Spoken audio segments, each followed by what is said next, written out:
Boa noite, pessoal. Mais uma live aqui do Papo de Neuro. Esperando o pessoal entrar.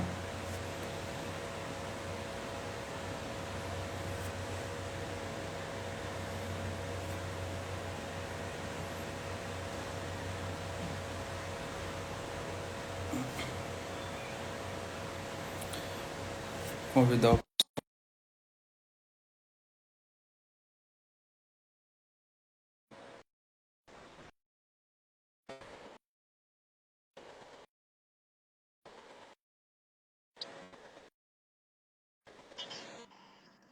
Oi, Oi, doutora, tudo bem? boa noite, tudo bem e você? Boa noite, tudo Peraí, certo. deixa eu arrumar um volume. Show. Deixa eu ver se foi aqui pro Fábio.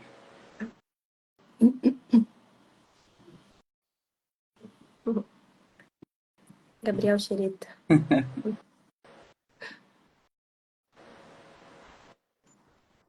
Acho que agora vai. Tá. Tá dando pra ouvir bem aí, Tá, Célio? eu tô. Dá pra me ouvir bem Tá também? sim, tá legal.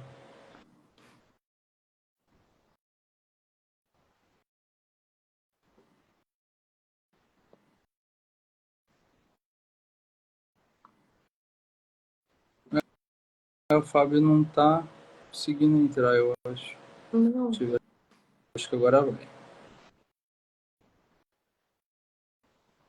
Aí, Deus. Boa noite, boa Oi. noite, doutora. Boa noite, tudo bem? Tudo bem por aí? Estão ouvindo direitinho? Aqui tá. Tá sim, Aqui eu tô. beleza. Eu vou começar então aqui, tá? Beleza. Fala, neurônios! Boa noite. Boa noite. Aqui é o Dr. Felipe, Dr. Fábio, do Papo de Neuro, para mais uma live. E hoje com uma convidada especial, a doutora Célia Gava, que é médica neurologista pela UEL e também é uma das chefes da nossa residência da Santa Casa de Londrina, que é responsável ali pelo ambulatório de cognição. E hoje a gente vai falar de um tema muito importante, que são as síndromes demenciais e o manejo inicial, né? Porque a gente estava até discutindo no ambulatório e a gente viu que era um tema que, tanto para o neurologista, que isso é essencial, né? Mas também para o médico generalista, para o recém-formado, para o médico de UBS, de estratégia da saúde da família, é um tema que todo mundo precisa ter pelo menos uma noção. Então, eu vou passar a Uhum. bola já para a doutora Célia, para se apresentar, e aí a gente começa a live. Certo. Bom, primeiro, quero agradecer o convite de vocês. E também parabenizar, né? Porque eu acho que estava pensando sobre isso. Hoje em dia tem tanta gente falando coisas, né, sem pensar, né, sem base científica, às vezes até para ganhar dinheiro pensando nisso, e aí vocês estão trazendo muito conteúdo de qualidade, sempre embasado, né, em conhecimento, em estudos. Então, agradeço, é um prazer participar e também parabenizo vocês pela iniciativa. Obrigado. Aí, quero só Obrigado. avisar que assim, eu nunca fiz live nenhuma. Então, assim, minha primeira vez, vocês já estão acostumados já. Então, agora a minha voz voltou, né? Eu tava bem rouca, aí agora foi voltando, graças a Deus. E, e aí a gente vai falando, vocês vão me ajudando também a conduzir. Perfeito. Se apresenta para o pessoal, doutora. Fala seu currículo para nós. Ó, tá. Então, eu fiz a minha faculdade de medicina na PUC, Paraná, aqui em Londrina mesmo. Aí, quando eu terminei a faculdade, eu ainda trabalhei um pouco numa unidade básica de saúde pelo Mais Médicos. Acho que foi muito legal, uma experiência muito boa, né? Trabalhar um pouco no posto, né? Fazer essa parte da atenção básica. Aí depois comecei a residência, né? Eu fiz ali na UEL, né? No HU. E, e hoje eu estou trabalhando assim, em consultório, também lá no ambulatório do Hospital do Coração, faço plantão lá também, estou com vocês ali na Santa Casa, né? Tanto na preceptoria, né, da residência, como também na questão do ambulatório de cognição. E acho que e é isso, assim, até falando um pouco do meu foco, né? Minha área de interesse na neurologia, assim, eu gosto muito de quase tudo, assim. Mas eu gosto muito da área de cognição, tanto da questão, né, de demência, que é o que a gente vai abordar hoje, mas também na questão de TDAH, autismo, que são assuntos que também estão bem altos ultimamente. E acho que é isso. Excelente, doutora. Então, como eu falei para o pessoal, nosso objetivo é justamente pegar a síndrome demencial. Então, se você quiser começar definindo, né, o que seria isso, né, a síndrome demencial? Uhum, certo. Então, assim, a síndrome demencial, ela é uma alteração que o paciente apresenta, é uma alteração cognitiva e comportamental, mais uma perda da funcionalidade. Sendo que essas alterações, elas não são justificadas por outra condição, como, por exemplo, o transtorno depressivo maior, né, a depressão, que pode simular um quadro demencial, né, se não bem tratado, e também o delírio, que é a alteração da consciência, principalmente aguda, que também pode causar e simular um quadro demencial, mas muitas vezes é mais agudo, né, é mais no começo do caso, né, no começo do quadro. Perfeito. Ah, E pensando até para o médico generalista, porque a gente estava até comentando no ambulatório, né? Uhum, O paciente é encaminhado via UBS, demora ali às vezes 2 anos, 3 anos uhum, para chegar até o ambulatório da neurologia. E até muitas vezes a gente vê que o médico que está lá na ponta, ele pensou direito no diagnóstico, né? uhum, Isso às vezes acontecendo com Parkinson, né? No caso aqui nosso com a síndrome demencial, ele às vezes até chega muito próximo do diagnóstico, né? E às vezes ele não começa um tratamento inicial, ele perde, né, esse timing do começo. Então eu queria que você falasse um pouquinho justamente disso, qual que é a importância desse médico da ponta, ter essa noção básica do que é a síndrome demencial, perceber ela e às vezes já começar uma medida ali. uhum. É muito importante, até porque, né, se a gente for falar depois, talvez a gente fale sobre isso, do envelhecimento populacional, né, cada vez a expectativa de vida maior. Então, o médico clínico geral, o médico da atenção primária, o médico especialista de outras áreas, eles vão ter pacientes mais idosos e é muito importante eles saberem desses sintomas justamente para um reconhecimento mais rápido e para começar o tratamento quando necessário, né? Então, assim, até a gente comentou. Agora eu também estou trabalhando ali no SUS, né, aqui de Londrina, como neurologista. E lá, muitos encaminhamentos de clínicos que pegam aquele paciente, realmente, como você falou, já pensa nessa hipótese diagnóstica e na hora até de escrever o exame neurológico, né, de escrever a história, não fez nenhuma avaliação da cognição, assim. Então, assim, demora 2 anos para encaminhar e não tem um Mini-Mental, né? Então, como que eu vou saber é. como que estava antes, como que está agora? Porque às vezes eles pensam assim, ah, eu encaminhei para o neuro, eu fiz minha parte. Mas não, né? Tem muita coisa para ser feita, né? Eu entendo que a neurologia, no geral, né, às vezes é mais difícil mesmo, mais específica. Então, tem muitas coisas que geram dúvidas.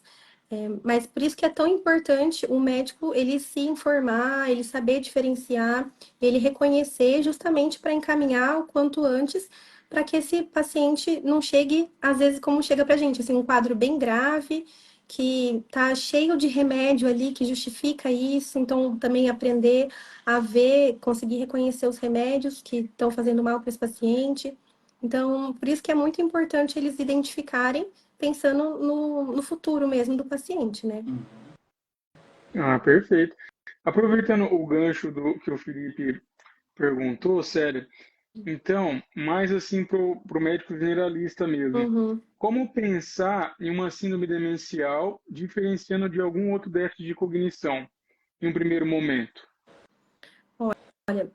É importante fazer uma anamnese bem feita, né? E lembrar de questionar algumas coisas é, ativamente, né? Não esperar o paciente referir.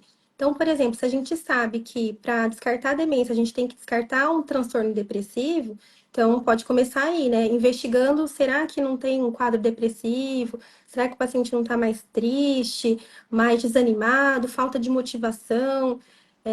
nem sempre, né, é só por demência. Muitas vezes até pode abrir, né, a demência pode abrir com quadro psiquiátrico, né, com uma depressão, mas muitas vezes você trata e você melhora. Então, eu acho que é importante o médico saber identificar isso, né, as causas neuropsiquiátricas, saber diferenciar também a questão do delírio, né, para ver se por acaso não pode ter uma infecção, né, pedir exames, né, exame de urina, conversar com os familiares, e eu acho que o mais importante de tudo é ele investigar sobre perda de funcionalidade quando comparado ao estado prévio dele, né? Então, Ah, é assim, legal. meu pai, ele sempre foi assim, ele sempre foi mais esquecido.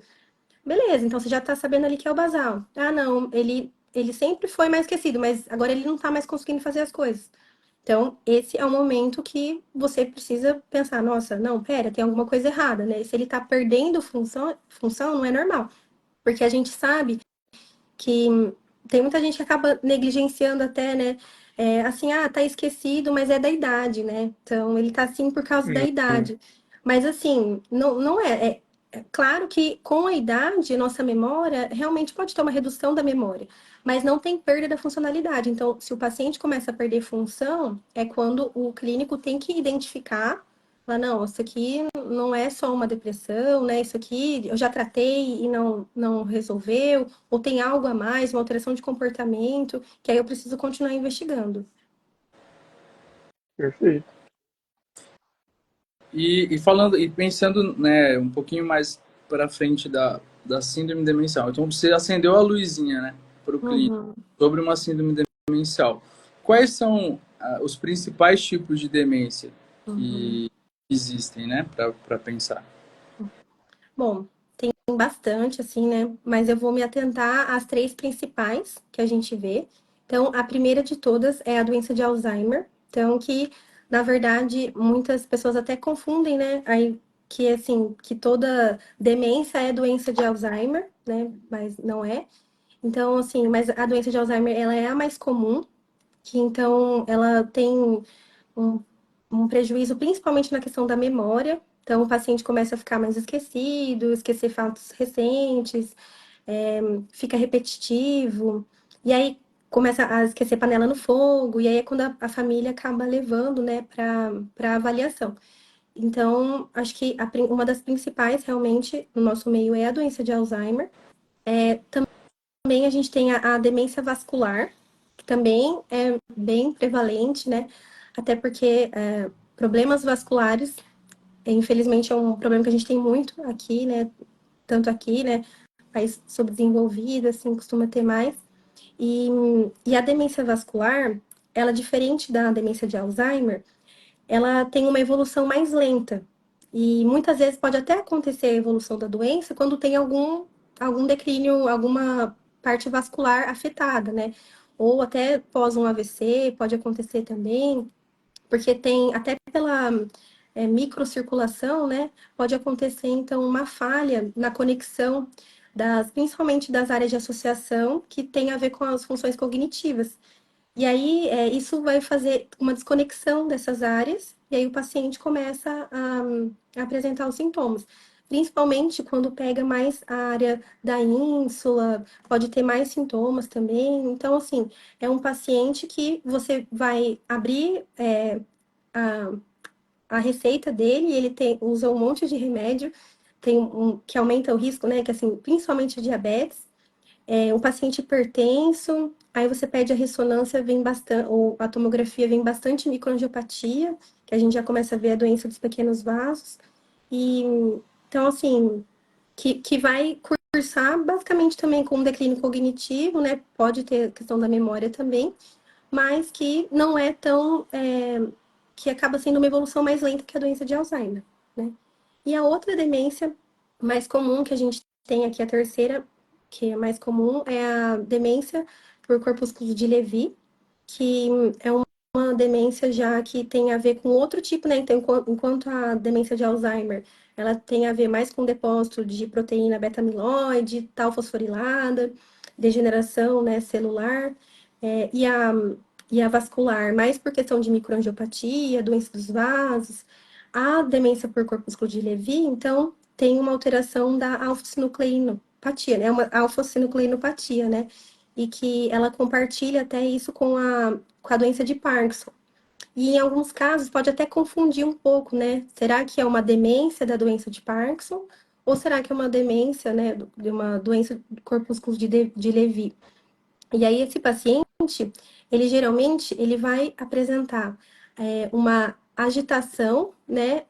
Principalmente uma alteração da atenção. Então ele vai ficar bem desatento, alucinações, bem comum também de ter, alucinação visual complexa, ver pessoas, é, pode acontecer. Também, às vezes, até achar que está sendo traído, coisa assim nesse sentido, perseguido, isso acontece também. Distúrbio do sono REM também é muito comum. E também pode ter os sintomas não motores, assim como a doença de Parkinson, né? Como, por exemplo, aliás, os motores, né? Como o parkinsonismo. Então, o paciente ele pode apresentar uma bradicinesia, rigidez, tremor, e também ele pode apresentar os sintomas não motores, que aí é a hiposmia, constipação, o distúrbio do sono REM, né? Então, essas são as três principais que o clínico pode investigar ativamente essas alterações, assim, que eu falei, para ver se estão presentes ou não. E isso já ajuda a diferenciar o quadro. Perfeito. Perfeito O mesmo. Fábio, o Fábio tava rindo Eu aqui. tô vendo, você ficou mudando? Mudou. Eu Aqui do... vi, mas eu tentei não É, olhar, porque eu falei, eu vou dar risada.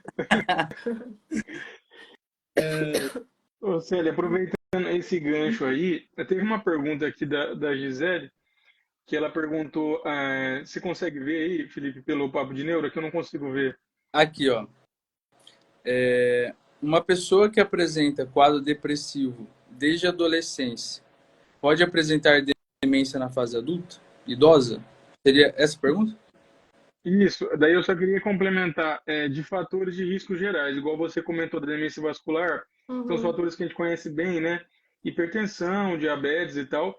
E em relação ao Alzheimer e a demência por corpos de Levy, tem alguma coisa que já começa a predispor para pensar nessas demências?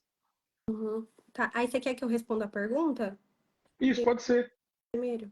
Se tem alguma. Como é que era mesmo? Já esqueci. Essa Muito tempo. pessoa que apresenta quadro depressivo Ah, tá, é desde verdade. Lembrei. pode apresentar demência na fase adulta idosa? Hum. Ó, isso que é bem importante também, até de diferenciar, para ver se teve alguma alteração.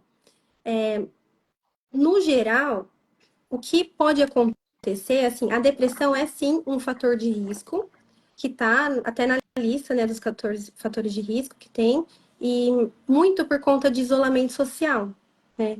Então, assim, é um paciente que, se está deprimido, ele para de sair de casa, ele para de se relacionar, vai ficando mais apático. Então, assim, se é uma depressão que não é bem tratada, pode aumentar, sim, o risco de ter. Assim como no transtorno bipolar, né? O paciente tem muitos estudos que mostram que pode ter uma progressão para um quadro demencial quando não é bem tratado.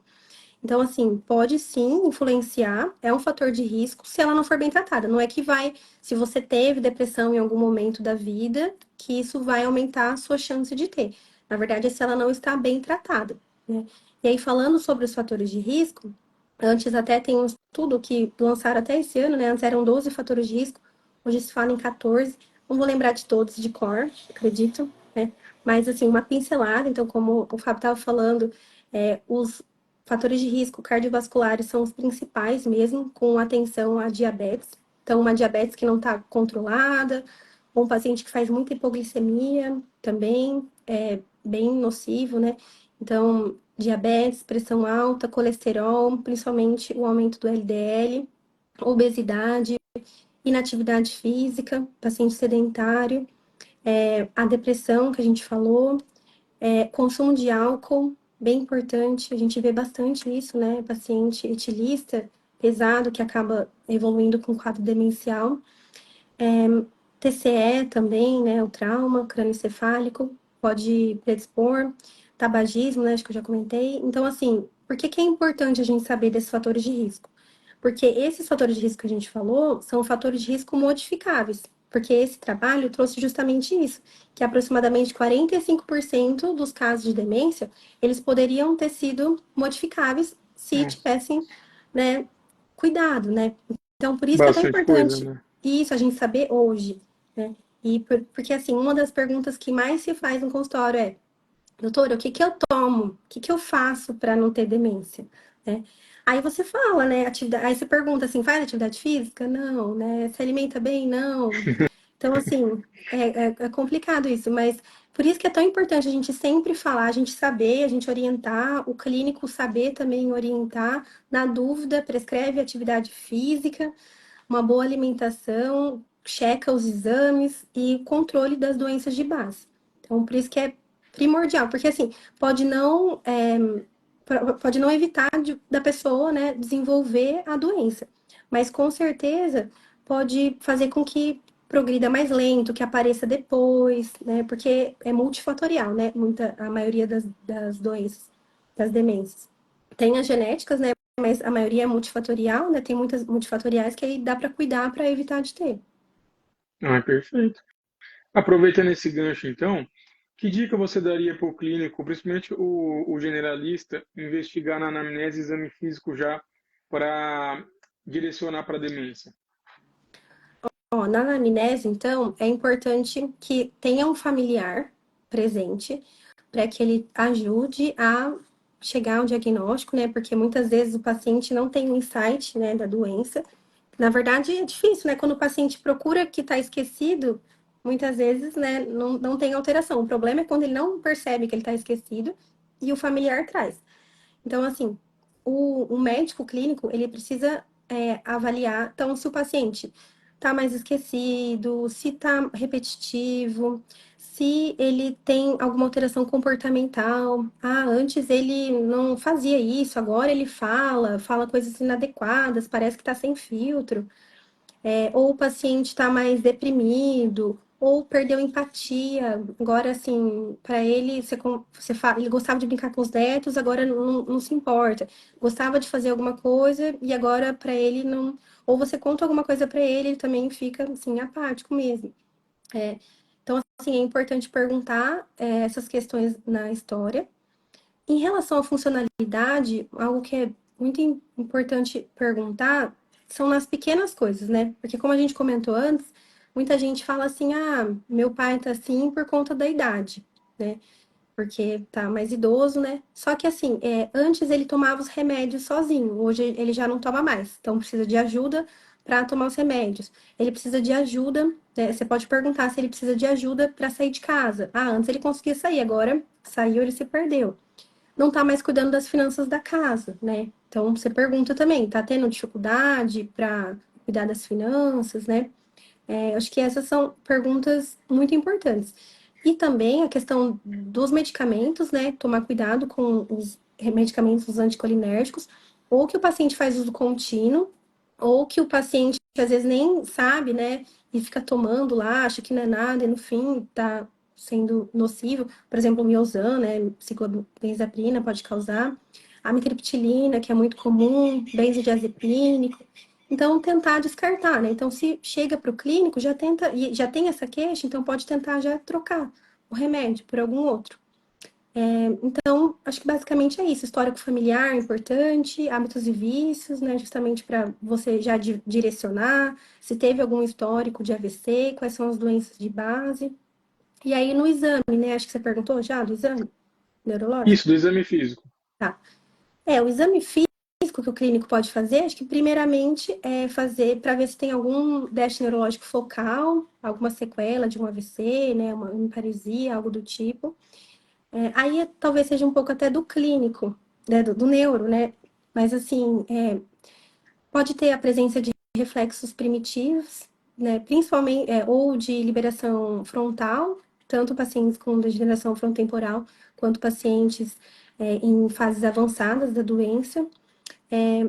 Pesquisar parkinsonismo, até para pensar, né, para ajudar a diferenciar qual pode ser a etiologia. Então, ver se o paciente tem lentidão nos movimentos, é, se ele tem rigidez, se ele tem tremor, se ele tem instabilidade postural, também é importante, está tendo quedas, né?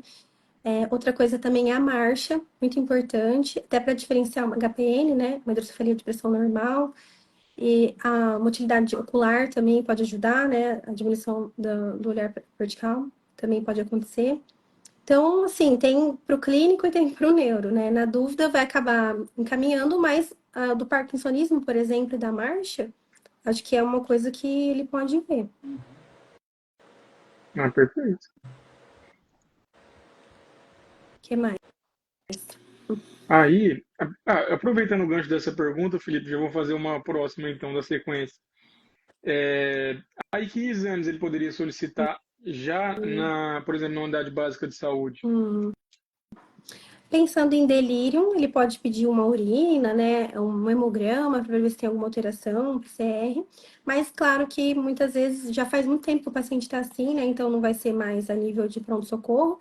Então é importante pedir exames para a gente pensar se pode ter alguma causa reversível de demência, né?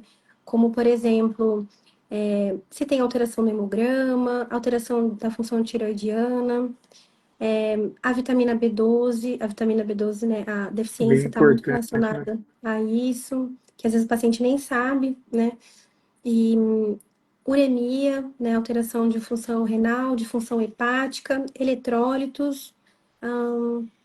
Acho que basicamente são esses que a gente pede, né, de exame laboratorial. E também, né, claro, o VDRL, para a gente descartar, porque no nosso meio a gente sabe que é comum, certamente assim, né, comum a neurosífilis, então é uma causa reversível de demência, então a gente tem que pesquisar. E em alguns casos de apresentações atípicas ou de pacientes menor de 60 anos, a gente acaba pedindo HIV também, pensando que pode ser uma demência também pelo HIV e que pode causar e também a gente precisa fazer o diagnóstico. Isso falando de exame laboratorial, né? Aí falando de Uhum. exame de imagem, a nível de atenção básica de um generalista, a gente pode orientar a pedir uma tomografia para descartar uma lesão, um hematoma subdural, HPN, que já consegue ver ali, já consegue ver uma certa microangiopatia, né? E vai pensar numa demência vascular. Mas, assim, a nível de ser melhor, né? O melhor é a ressonância, né? Que, sem contraste mesmo, para avaliação, principalmente da região do hipocampo, para ver, né? Se tem uma atrofia hipocampal, se tem uma alteração, uma atrofia seletiva, né? Porque tem certas doenças que pegam certas áreas. Então, isso vai ajudar também a diferenciar quando a gente tem dúvida, né? Então, acho que basicamente esses são os mais importantes, pensando no clínico. Maravilha. Legal. Doutora, e complementando, a gente sabe que uma vez que foi levantada a hipótese de uma síndrome demencial, foram feitos esses exames, feito a tomografia ou a ressonância, mas a gente tem que lembrar também que existe uma ferramenta que é muito importante na síndrome demencial e que é muito acessível e barata, que são os testes cognitivos, né, que o médico do posto de saúde, no pronto-socorro, de fato, é difícil, né, aplicar isso no pronto-socorro, mas o médico, às vezes, até um especialista de uma outra área, o médico da UBS podem lançar mão e até para ter parâmetro, né, de pior. Então, aproveitando essa parte, explica um pouquinho Uhum, quais são e para que serve. certo. É bem importante mesmo, né? Faz parte ali da avaliação, porque quando a gente caracterizou ali atrás, né, síndrome demencial, é uma alteração objetiva, né? Então, assim, mais perda da funcionalidade. E a alteração objetiva que a gente vai ser pela alteração dos testes cognitivos, né? Pensando então no clínico, essencial o Mini-Mental mesmo, que é um teste simples, é um teste de rastreio. Tem algumas limitações, mas é um ótimo teste para fazer no posto, para o paciente que vem com uma queixa cognitiva mesmo, justamente para ver se tem alguma alteração. Você consegue ver também alguns domínios que estão mais prejudicados, principalmente quando é amnéstico, para pensar no que é mais comum, né, que seria a doença de Alzheimer. O Mini-Mental, então, ele vai avaliar orientação espacial, temporal, memória, que aí é a memória imediata e depois a evocação, atenção e cálculo, e linguagem, né? E a questão de percepção, de localização, né? Assim, que vai ser a questão do desenho. Então, assim, é um teste fácil, rápido de aplicação, né? As limitações seriam para pacientes com autoescolaridade, porque aí fica difícil, né, que às vezes vem normal e não quer dizer que não seja alterado, né? Não tem uma alteração cognitiva. E então, realmente é importante fazer, e aí, pensando em algo mais específico, ou para um paciente com uma escolaridade mais alta, a gente pode usar o MOCA, né? Que aí ele é um teste mais completo, que vai ter como diferencial avaliar também função executiva, visoespacial. Então, aqueles 3 primeiros testes ali são bem importantes, ajudam também a gente a diferenciar, até porque quando a gente até falou ali sobre Levi, muitas vezes a memória não está afetada no Levi. Só que aí quando você faz, principalmente esses 3 primeiros testes, pode perceber uma alteração. Então, o MOCA, ele é um pouco mais difícil, né? Talvez assim, né? Que as pessoas têm menos familiaridade, mas também é um instrumento que ajuda bastante e também ajuda na questão quando a gente vai diagnosticar o comprometimento cognitivo leve, né? Que às vezes o Mini-Mental é normal, mas aí você faz o MOCA e aí vê que está alterado, né? Então, acho que esses 2 são os principais, e a bateria breve também, né? Que é aquela lista de figuras. A bateria breve é muito boa para paciente analfabeto, né? E é uma coisa assim, agora eu trabalhando também ali no SUS, né? Tudo bem que ali quando eu estava na residência também tinham casos, mas muitas vezes eram casos mais graves. Agora ali no secundário, vem de tudo. E muitas vezes é difícil avaliar e tem muita gente analfabeta, assim. E é muito difícil, às vezes, avaliar, né? E a bateria breve é um bom instrumento, porque é muito de figura, de reconhecer figura, tentar memorizar. Então, é uma ótima estratégia também. Ah, perfeito. A Mayara fez uma pergunta aqui. A gente vai segurar só um pouquinho essa pergunta, ô Mayara, porque antes eu queria perguntar, a doutora explanou muito bem, né, a questão dos exames aí, desses testes cognitivos. Acho que para o generalista, né, se ele conseguir aplicar isso aí, que seja pelo menos o mini mental, Sim. já vai ser de grande utilidade, né? Mas aí eu queria perguntar quais seriam as medidas não farmacológicas, por exemplo, as recomendações assim para o ambiente, rotina do paciente, o foco na qualidade e segurança do paciente, até para orientação para a família também. Olha, esse é um assunto que também é um pouco negligenciado pelas famílias, porque para tratar a agitação, vamos colocar assim, né, que uma das coisas que mais gera angústia na família são medidas não farmacológicas em primeiro lugar do que as farmacológicas. E muitas vezes a gente acaba já colocando o remédio, né, mas a gente tem que lembrar das não farmacológicas. O que acontece? O paciente, ele está doente. E para a família, às vezes é até difícil, né? Um familiar próximo, tem tudo, né? E aí, às vezes, a família exige do paciente objetividade, né? E o paciente não vai conseguir ser assim. Então, a gente vê muito no consultório a família batendo de frente com o paciente.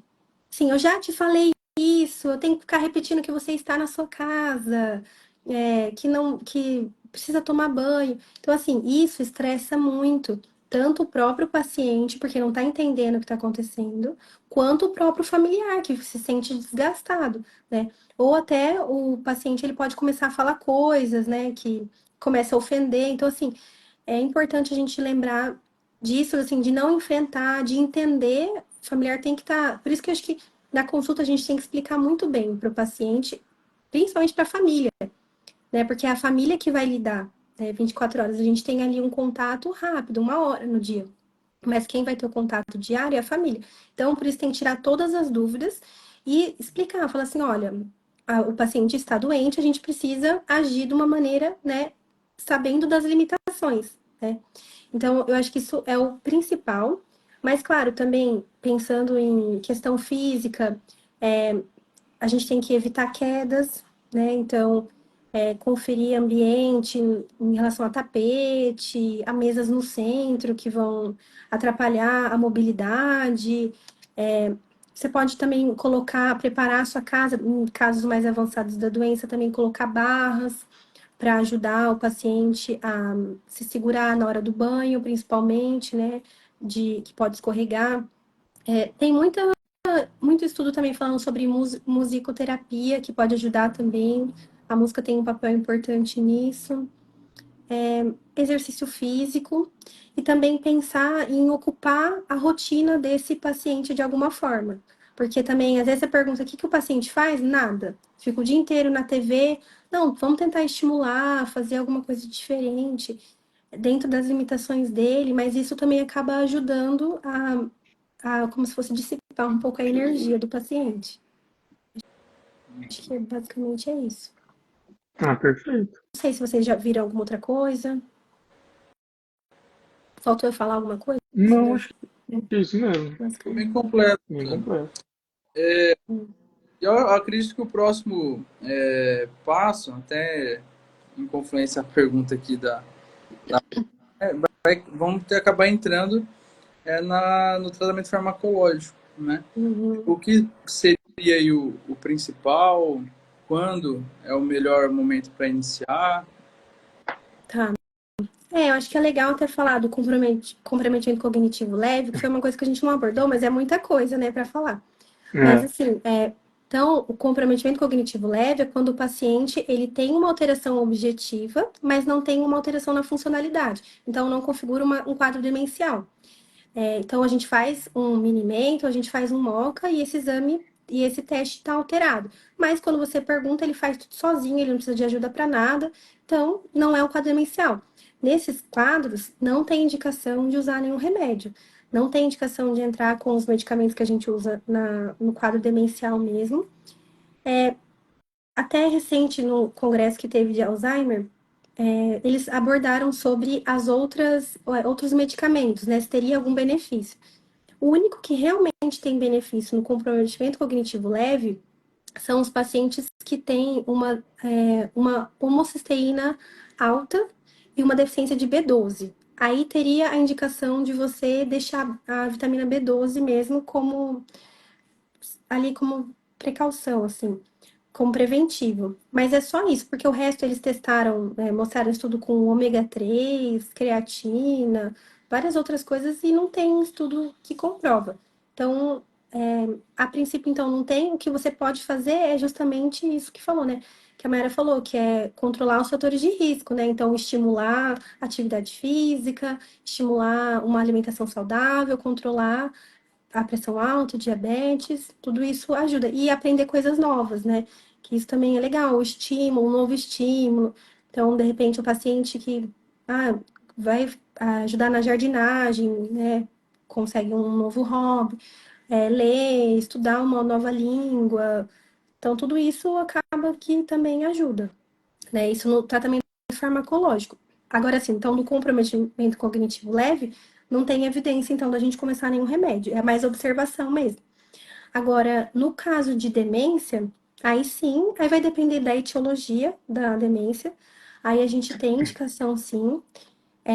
No caso, então, da doença de Alzheimer e também da demência vascular, né? Da demência da doença de Alzheimer e da demência vascular, a gente acaba entrando com os anticolinesterases, com os inibidores da enzima, né, que degrada a acetilcolina, e aí já é numa fase demência mesmo, né, que já não tem mais, que tem uma perda da funcionalidade, e aí você sempre entra em doses baixas, que a gente tem hoje é a donepezila, a galantamina e a rivastigmina, que a gente sempre começa em doses mais baixas, e sempre lembrar também de questionar, por exemplo, se o paciente tem alguma alteração cardíaca, se tem, por exemplo, uma arritmia, bradicardia, porque um dos efeitos colaterais pode ser síncope, doença pulmonar obstrutiva, porque pode aumentar a secreção, então sempre lembrar de perguntar.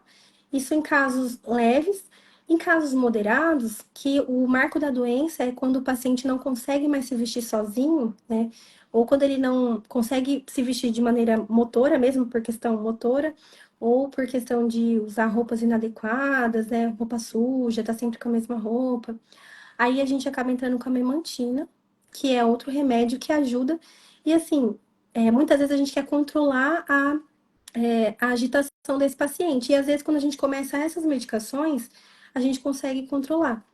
Então, assim, na doença de Alzheimer e e na demência vascular a gente usa essas. Na verdade, Levi também, né? Levi tem estudos que mostram que tem benefício, principalmente a donepezila, né? Melhora comportamental do paciente. E também, isso pensando no tratamento farmacológico. O que eu acho importante falar? Que muita gente fala porque, assim, as evidências não são tão robustas, né?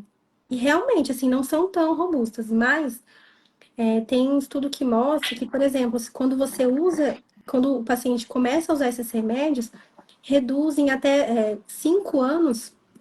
Na verdade, foi um estudo, né, que mostrou pacientes que usaram, pacientes que não usaram. 5 anos depois, diminui o risco de institucionalização desses pacientes. Então, assim, vai demorar mais, né? Então, você Nossa. vai evitar a progressão da doença. Não cura, mas não deixa progredir. Então, eu acho que é bem importante usar nas fases corretas, né? E também nas patologias corretas, porque tem algumas, como, por exemplo, a degeneração frontotemporal, que pode piorar, né, com o uso da donepezila, por exemplo. E além disso, acho importante a gente falar também do tratamento das doenças, das alterações neuropsiquiátricas, que é bem comum É também, verdade. que é até o manejo da agitação, assim, que são aqueles pacientes que estão muito agitados, que têm alteração do sono, ou que é agitação mesmo, que aí fica agressivo, nervoso, e aí isso estressa também muito o cuidador, né? E assim, aí são aquelas medidas não farmacológicas primeiro, e depois a gente às vezes precisa lançar mão. Lembrar então que esses remédios, donepezila, rivastigmina, galantamina e até a memantina, elas tendem a ajudar no controle do comportamento também desses pacientes, mas quando mesmo assim continua, a gente tem que lembrar dos antidepressivos, dos inibidores seletivos da recaptação da serotonina, que muitas vezes eles já são suficientes.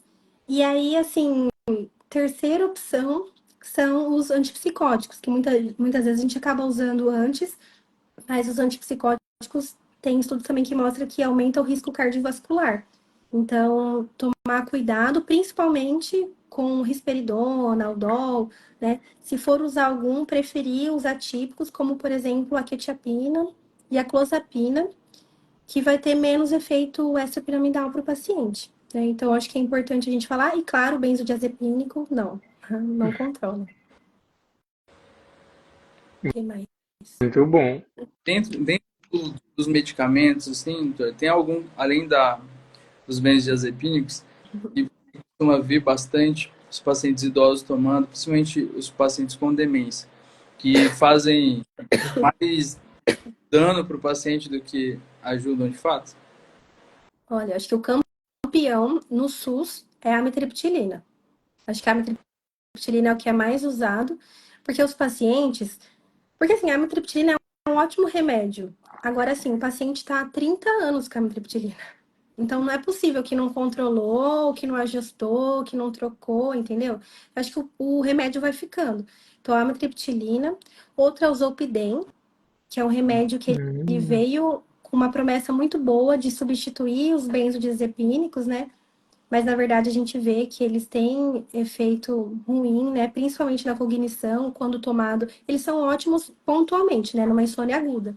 Mas na insônia crônica, tem paciente fazendo abuso de Zolpidem, que aí também tem problema na cognição. Os benzodiazepínicos, também muito idoso, que está há anos tomando Rivotril, frontal para dormir, né? E também tem risco.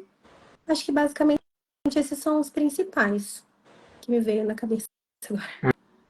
é legal. E você tinha comentado, né? A gente estava falando desse suporte familiar, que é muito difícil, né? Que às vezes a família briga com o paciente, sendo que o paciente está doente e precisava de ajuda deles, né?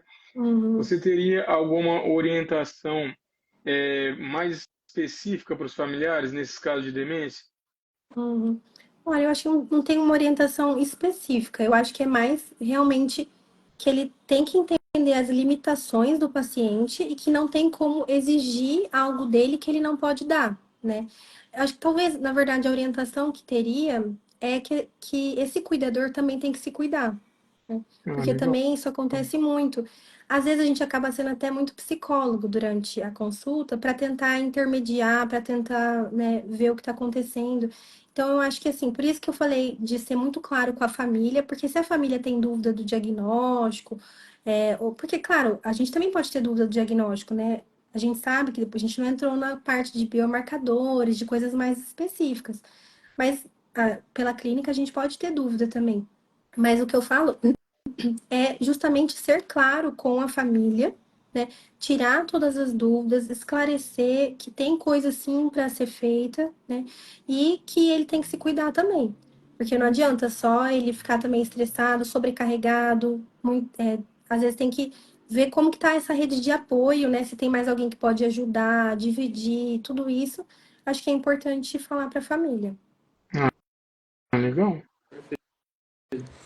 É, você até comentou, doutora, sobre os medicamentos, né? E aí eu estava pensando, a gente aqui no Brasil, a gente tem essa cultura de ir passando medicamento e pouca cultura de tirar medicamento, né? Verdade. Exatamente.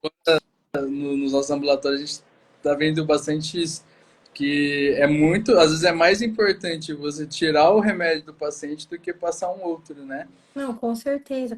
É porque eu também acho que tem uma coisa assim, como se o médico tivesse a obrigação de passar algum remédio, Um entendeu? prescritor, né? Se alguém me procurou, é porque eu preciso passar remédio. E não é assim, Ah, né? É. A gente tem que passar quando tem indicação.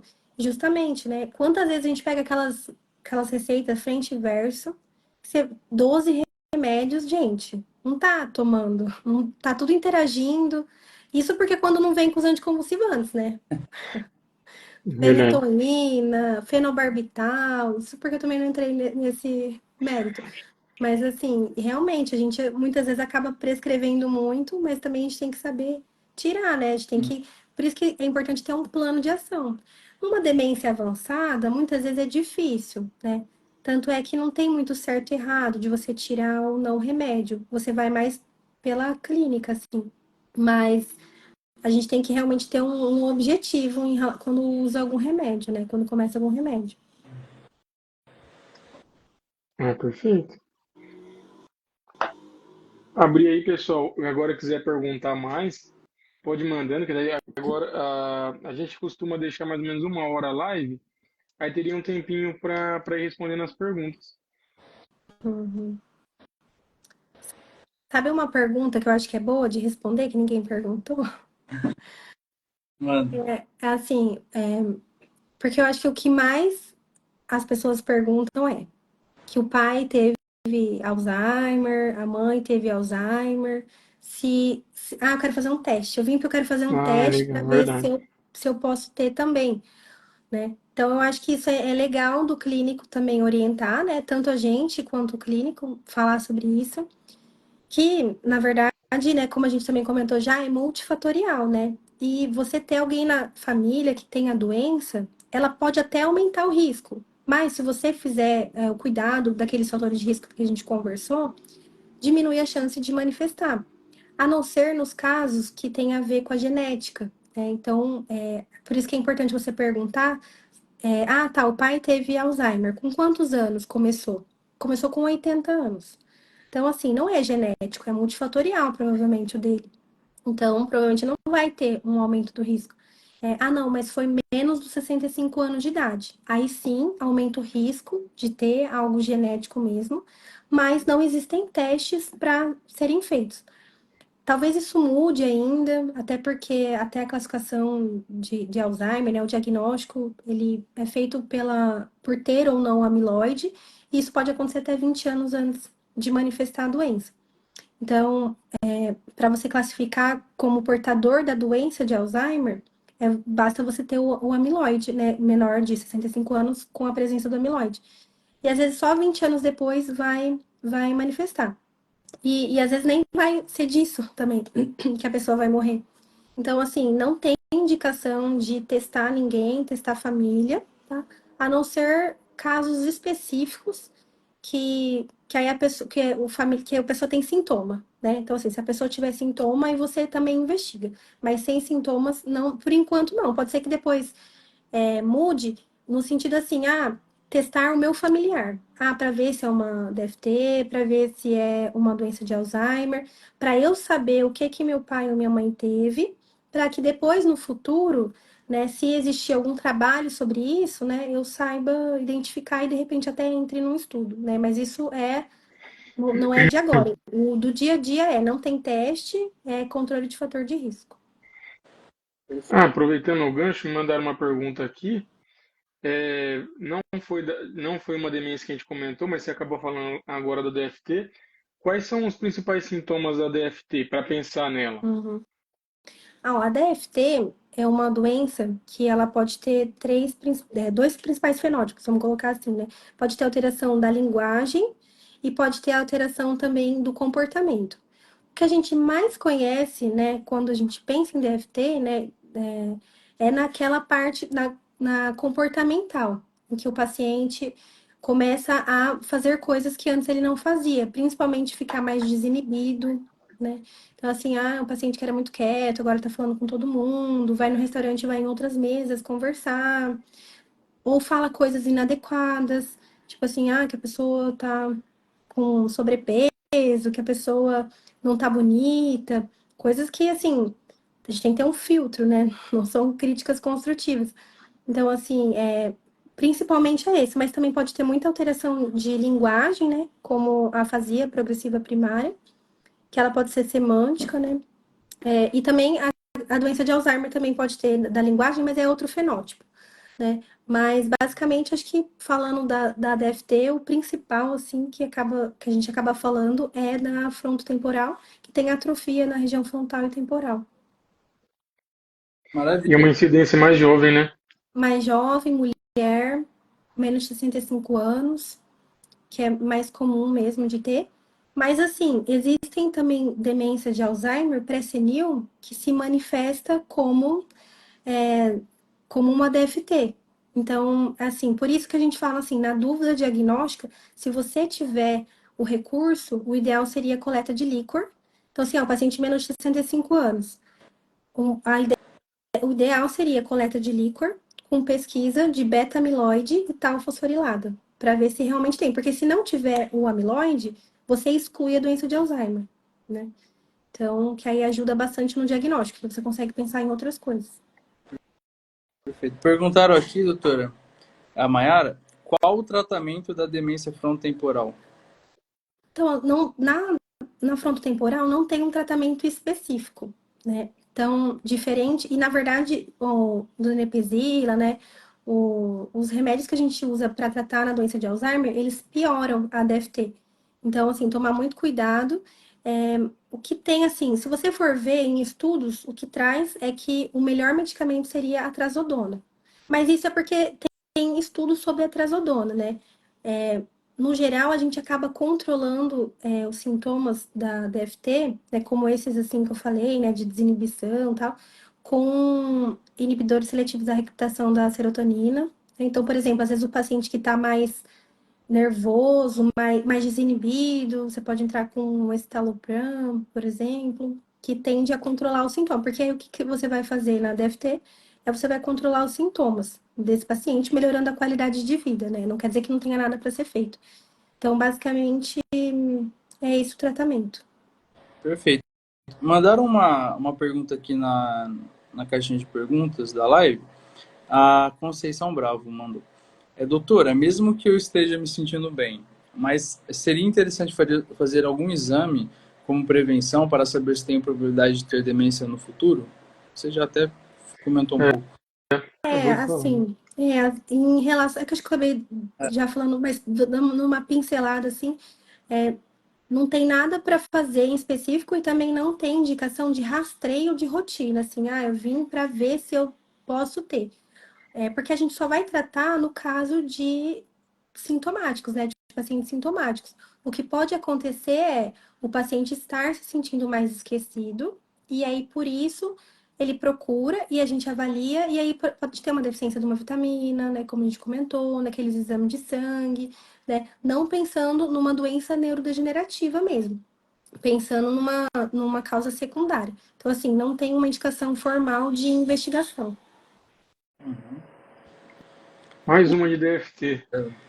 De A gente não acordo com abordou as nada. variantes, de acordo com as variantes da DFT, há algum manejo diferente em cada uma? Olha, o manejo que poderia ter de diferente é o papel da fono, né? Então, porque como muitas vezes a alteração é de linguagem, você pode, no começo da doença, você pode encaminhar o paciente para a fono para ajudar. Então, acho que esse seria o específico, né? É, diferente do manejo da DFT quando a gente fala na parte comportamental. Aí, muitas vezes, é mais com medicamento mesmo, que aí são aqueles que eu comentei. Então, acho que seria mais nesse sentido. Ah, perfeito. Doutora, mandaram aqui também, tá, bastante pergunta. Uhum. Se uma mesma pessoa pode ter mais de um tipo de demência simultânea? Hum. Olha, muitas vezes o diagnóstico de certeza, ele acontece só no pós-mortem, né? Assim, claro que isso está mudando muito, né? Mas falando do prático, do que a gente tem de estudos basicamente até hoje, né? Então, pode sim ter, e muitas vezes na prática é difícil. O que é mais comum da gente ver é a demência mista, que aí é a vascular com Alzheimer, que aí que fica difícil diferenciar, né? E aí pode ter concomitante, né? No geral, tem a ver mais com um único tipo, mas pode acontecer sim com, principalmente nessas duas que eu falei, na vascular no Alzheimer. É cachorrinho. Perfeito. Ah, muito bom. Bom, acho que agora a gente queria agradecer você, doutora Célia, pela presença. Foi Uhum. uma grande aula aqui para nós e acho que para todo mundo que assistiu. Foi excelente. E a gente quer dizer que vai ficar aberto o convite para outras lives, viu? Acrescentou muito. Não, com certeza. Acho que uma mensagem que eu gostaria de deixar no final, para o clínico geral, né, para o neurologista, é que, assim, muita gente, vou falar rapidinho, porque eu sei que tá acabando tempo, mas, assim, muita gente fica achando que não tem nada para fazer em relação ao paciente com demência. E não é verdade, né? A gente tem muita coisa para fazer, a gente tem que pensar na melhora da qualidade de vida, tanto desse paciente quanto desse cuidador, dessa família que vai estar junto com ele. Então, por isso que é tão importante saber, reconhecer, entrar com as medicações quando necessárias e instruir a família, tá? Então, acho que é nisso que eu gostaria de falar. Queria agradecer as perguntas também. Agradecer vocês, o convite foi muito legal. Tem bastante coisa mesmo para a gente falar, eu acho. Demência, assim, é uma coisa bem ampla, né? Cognição, no geral, é bem amplo. E eu estou à disposição quando vocês precisarem. Maravilha, eu também, em nome aqui do Papo de Neuro, gostaria de agradecer mais uma vez, doutora Célia. Você está com a gente desde quando começou lá na Santa Casa, tem agregado muito, é um exemplo profissional, de pessoa, e Obrigada. as portas aqui do Papo de Neuro vão estar sempre para você. E eu queria agradecer também todo mundo que participou, interagiram bastante. E depois também, se tiverem alguma dúvida ou assistirem a live depois, tenho certeza que a doutora Célia e nós também estamos à disposição aí no direct, podem mandar mensagem que a gente responde. Com Então, certeza. novamente, todo mundo que participou e até a próxima. Obrigada, gente. Até a Boa próxima, noite. pessoal. Tchau, tchau. Até mais. Tchau.